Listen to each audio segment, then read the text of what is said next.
verse I start at verse 3. It says, every moving thing that liveth shall be meat for you. Now the Most High say you can eat meat now. Even the green herb have I given you all things.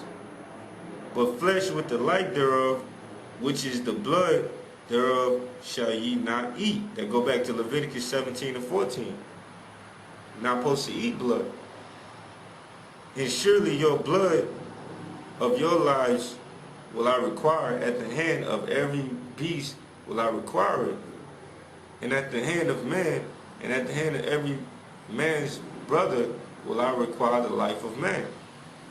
Whoso sheddeth man's blood, by man shall his blood be shed, for in the image of God was he made. So what's the difference between saying that?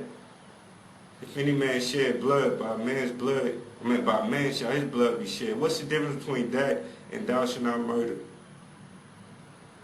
It's really no difference. It's just said in a different way. But it's the same thing. So those laws go back way to Adam. It was just in different ways. Spoken in different ways. Alright? They weren't as documented they weren't spelled out to you in the book of Genesis, because you don't need that. You got it in the book of Exodus. Why do you need it in the book of Genesis when it's in the book of Exodus? These are the books that Moses wrote. So from Genesis, Exodus, Leviticus, Deuteronomy, he don't need to put the laws in Genesis because he put them in Exodus. He put them in Deuteronomy and Leviticus.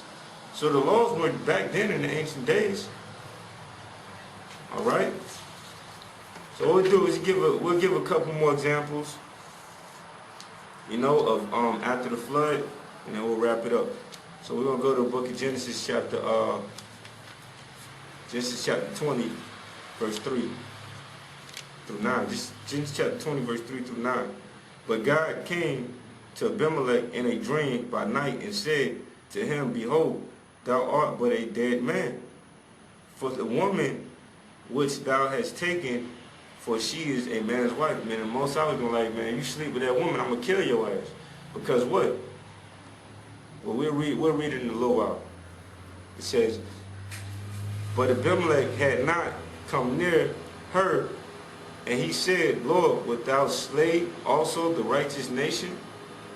All right? So the Most High was ready to kill his ass. Why? Because that goes back to the laws. Adultery, the law of adultery. Right, so this is Deuteronomy chapter 22, verse 22. If a man be found lying with a woman married to an husband, then they shall both of them die. Both the man that lie with her, with the woman, and the woman shall thou put away evil from Israel. So that's Deuteronomy chapter 22, verse 22. So if a man sleeps with a woman that's married, and the woman give into that, they both get put to death. So that's adultery. That's why the Most High said to Abimelech, thou art a dead man, for the woman which thou hast taken, she is a man's wife. And you about to commit adultery. Alright, verse on Genesis chapter 20, verse 4. But Abimelech had not come near her, and he said, Lord, wilt thou slay also the righteous nation? Said he not unto me, she is my sister? And she herself said, he is my brother. In the integrity of my heart, the innocency of my hands have I done this.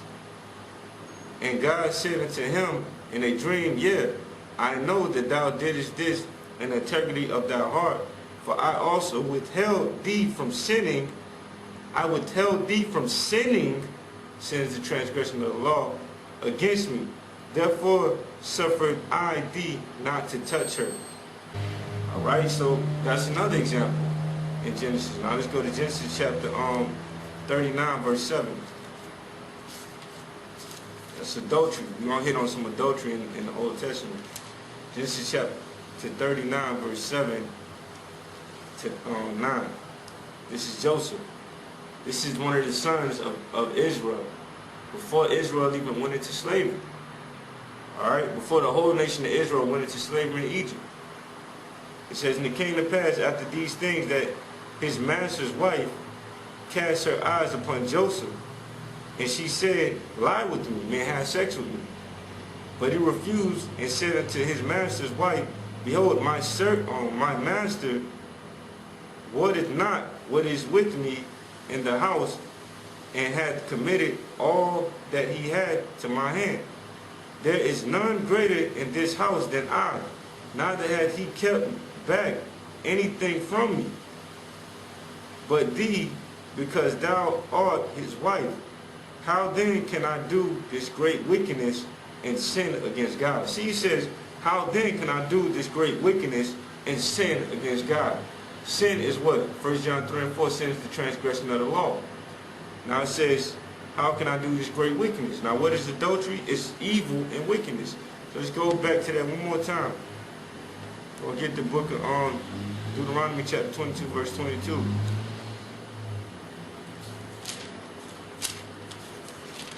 Deuteronomy 22 and 22, if a man be found lying with a woman that is married to a husband, then they shall both of them die, both the man that lie with the woman, and the woman, so shalt thou put away evil from Israel, evil or wickedness, because adultery is wicked and evil. So why would Joseph say this? How then can I do this great wickedness of adultery and sin against God? Sin is what? 1 John 3 and 4, the transgression. Sin is the transgression of the law. Showing you what? That the laws, that even Joseph had the laws. Israel had the laws, and Jacob had the laws, Isaac had the laws, Abraham had the laws, Noah had the laws, okay? Seth had the laws, Cain and Abel had the laws, Adam had the laws. Let's get one more example. Genesis chapter 38, verse 6 to 10. This is chapter 38, verse 6. It says, and Judah, which is one of the sons of Jacob, this is way before the Exodus, way before they got the laws written on stone, okay? And Judah, in Genesis chapter 38, verse 6, and Judah took a wife of his firstborn, whose name was Tamar. And Judah's firstborn, was wicked in the sight of the Lord, and the Lord slew him. So it says he was wicked, so he had to be judged by some law to be called wicked. And Judah said unto Onan, go in unto thy brother's wife, meaning have sex with her, and marry her, and raise up seed unto thy wife. Now, what does this do? This proves two laws. When it says, go into thy brother's wife, the brother was dead, so it's not adultery. His brother was dead, and he had to go into his brother's wife to raise up seed according to the law. But when he said, go into thy brother's wife and marry her, that's a law. What law is it? Sorry, hold on. Deuteronomy chapter 22, verse 28, the law of marriage. If a man find a damsel that is a virgin, which is not betrothed, and lay hold on her, and a woman that's not engaged or married, and lay hold on her, and lie with her, and they be found, then the man that lie with her shall give unto the damsel's father 50 shekels of silver, and she shall be his wife, because he has humbled her, he may not put her away all his life. Okay? Meaning that because she had sex with her, he went into her, she is his wife. So when it says, go in unto thy brother's wife and marry her, it means make her your wife. Go have sex with her, she become your wife. That's according to the law. Now the second part of this, back in Genesis chapter 38, verse 8, it says, and raise up seed to thy brother. Okay? That's another law. That law is Deuteronomy chapter 25, verse 5 through 6. It says, if brethren dwell together and one of them die and have no child, the wife of the dead shall not marry without, and she can't marry nobody else. Okay? Unto a stranger. Her husband's brother shall go in unto her, and he gonna have sex with her,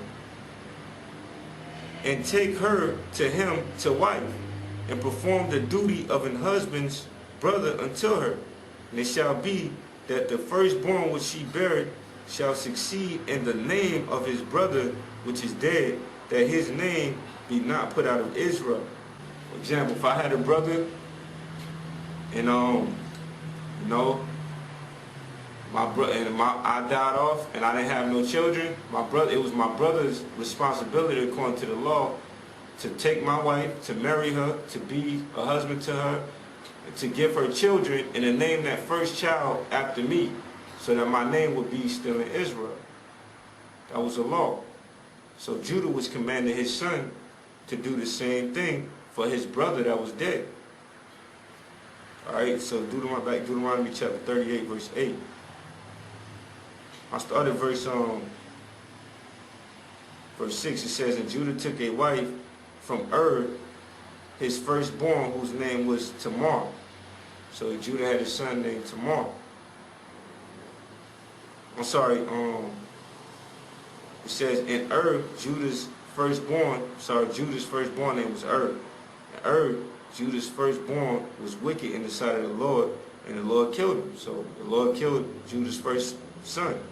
And Judah said unto Aniah, Judah's second son, go in unto thy brother wife, and marry her according to the law, and raise up seed to thy brother according to the law. And Oniah knew that the seed should not be his. He knew that the seed wasn't going to be his. And it came to pass, when he went in unto his brother's wife, when he had sex with her, that he spilled it out on the ground, lest that he should give seed to his brother. And the thing which he did displeased the Lord, wherefore he slew him also. So because he didn't go and raise up his brother's house, the Most High killed him, man. Because I was going against the law, and it was wicked to the Most High. Alright, so that's another example. Alright, so all these things, these laws, are given for us as an example. So these things you have to take into consideration. Alright, it doesn't have to just spell it out. Thou shalt not kill, in Genesis chapter 2 and 3. Nah, because they kept the laws by the words that's in the scriptures. In Genesis chapter 2 and 3, when it says sin, in Genesis chapter 3, as early as Genesis chapter 3, the Bible says the word sin. And we all know what sin is: transgression of the law. Okay? But if you're not, if you're being argumentative, you won't see them things. If you just want to go against, what people saying because you got a problem with somebody or something like that, it ain't about it. It's about the truth. The Most High done laid down the scriptures for us to learn, to understand these things. Okay, so let's go to the book of Romans chapter 15.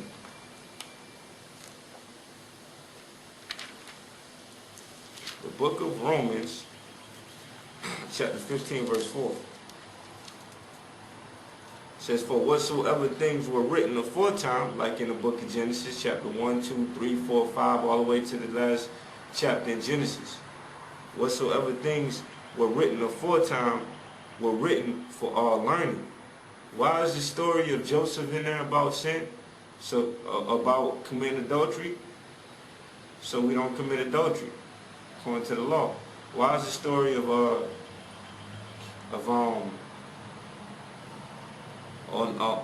in there?